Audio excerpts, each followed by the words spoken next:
Awesome. And yeah, so what kind of opportunities are you going after? And this is more for me talking to myself. I just watched a video from Myron Golden. Maybe.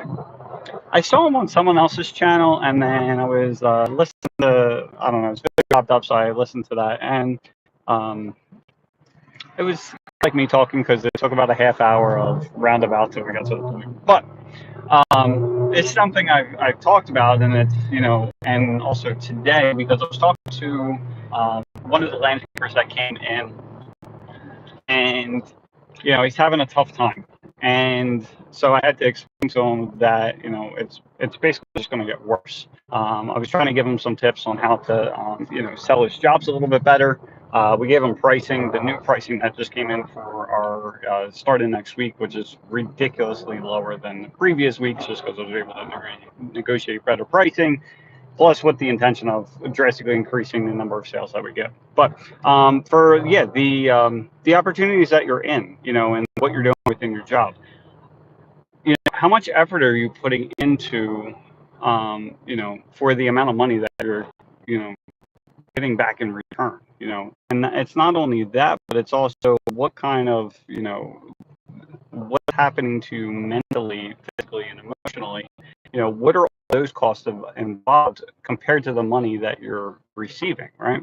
So back in the day, I used to work at McDonald's, and I've talked about this before, but it's really really tough, like really tough. I was there from 15 to 17 and swore I would never go back. And then basically right before I got married, my uncle, which now he owns like 16 McDonald's, came to me and he's like, "Hey, I think this would be a good opportunity." Blah blah blah. And at the time, it was a little bit. It was more money, and because at the time, like when I was working before him, when I was getting prepared for my wedding, I was actually working 3 jobs at the time. I was probably putting in.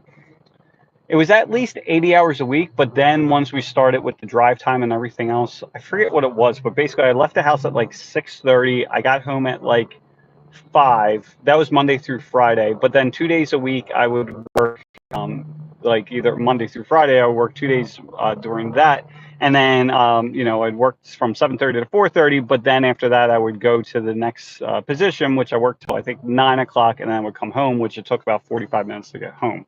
And then I would do that a full 8-hour shift on Sundays as well. And then on top of that, I was doing working at Macy's part time, and then on top, I was working at the Inquirer newspaper. I think the Inquirer, and that was basically Saturday nights, but it was like overnight. Like basically, my sleep was destroyed. I was never home, but it was like I had to bank money because we were getting ready to get married and like all that kind of stuff. And so he came to me and he's like, "Yeah, we have this, this job, blah blah blah," and I ended up. Long story short, I went and basically right after I got married, I went to that like 2 weeks later, right? And I went from working all the time, but I wouldn't have to work as much because we at that point we were married, but I would have to work the 7:30 to 4:30 and probably work the 2 nights after that and then on Sunday.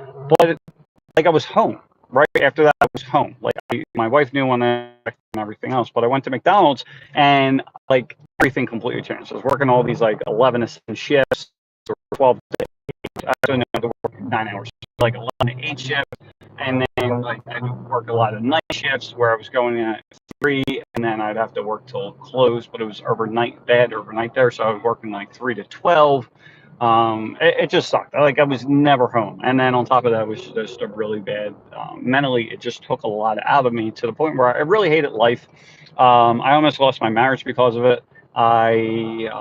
It was just horrible. I honestly, I just started talking to a therapist for the first time like on Tuesday, and this is one of the things I want to start talking about because it was so bad and I did it for so long that, couple all that with the stress, but then also not having any money on top of it and feeling trapped there, and I couldn't go anywhere else. And plus, family owned it. I didn't want to rock the boat, all that kind of stuff.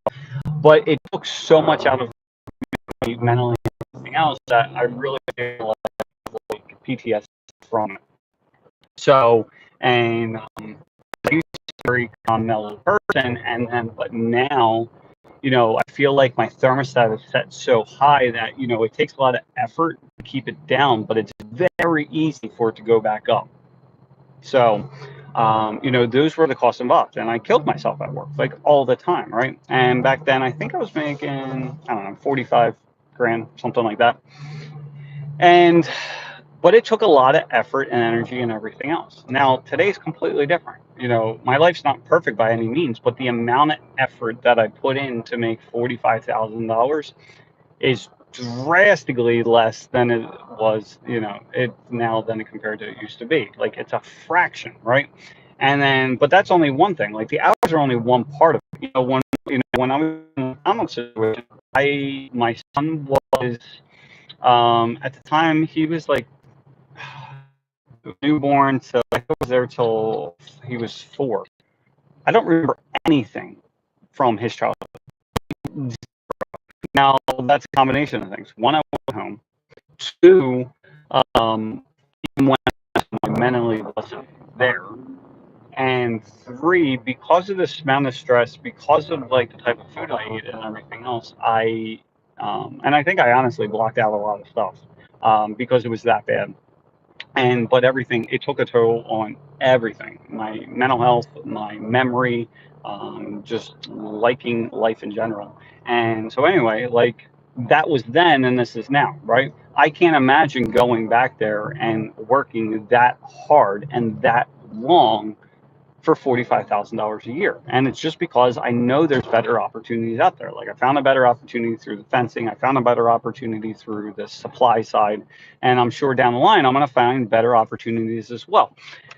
Because like, Myron was saying, which makes sense, is like there's people that have hundreds or thousands or millions times more than you, right? And it's not because they're working 100 times harder. It's not because they're working 100 times more hours. It's just because they found a better opportunity. And that's where you got to start looking at your business. Now, a lot of people don't know this stuff and don't track this stuff. I'm not trying to really sell a program because I don't even know what the link is anymore, so I got to find it. But I built this program. It's called the Profit Planner, which I probably should change the name. But you're able to track your jobs, and then along with that you're able to track your jobs as far as much money you make, which is great, but it also tracks the amount of time that you personally spent on those projects, right? And so what ends up happening is it tells you how much money you're making per hour based on the amount of time that you're putting in, right? And there's jobs that you will see, because I did the same thing. I built it because I needed it. But you will find these jobs that you like you might have, the project might be a lot bigger, but you end up making way less per hour, right? And that's what we found. And then so what ended up happening is instead of doing all these types of jobs, we end up just doing a select few because we found out that we were making drastically more money. You could track it a few different ways. You can look at it from an owner, like how much time are you personally spending, but then you can start looking at it like how much time is that project taking your employees. And when you're able to start finding those hidden opportunities, they're not really hidden, they're right in front of you. But once you find those opportunities and it's staring you at the face, and you're like, well, this one I'm making $75 an hour, this one I'm making like $675 an hour. Like it really happens that way, right? Well, then the game becomes, how do I do more of the shit that makes $675 an hour compared to the stuff that's making 50 and 75, right? Because at that point you're making 5, 10 times more than what you would for the same amount of time. Now, are you always going to be able to find those jobs? No. Will you eventually? Yeah. Like if you continually try to grow your business through there, or you start advertising because of that, or whatever else you need to do. So, and that also includes bringing in people to start doing this shit for you. Instead of you physically digging the holes or installing what you sell, when you bring in someone else, you can make drastically more money per hour. The thing is, then you need to increase the amount of business coming in to support that. But you're go from making $20 an hour to 50 to 75 to 100 to 1,000 or even more. It happens. So, that's all I got for today. But it does happen. I think the last time I checked, and it's not like a brag or anything but for the fence company, though our sales are down and everything else now because of the recession that's coming and everything else, but I was making probably, I think last time I checked, like $1,500 an hour, right? And because I wasn't putting in that many hours. But the point of the story is like there's better opportunities out there. It's just knowing which ones are good and which ones aren't, you know, and it doesn't matter. It's not just about money, but it's also about your mental health and well-being as well, and being around for your family, right? So anyway, you can look it up. It's Profit Planner. If I find a link, I'll put it in the description. But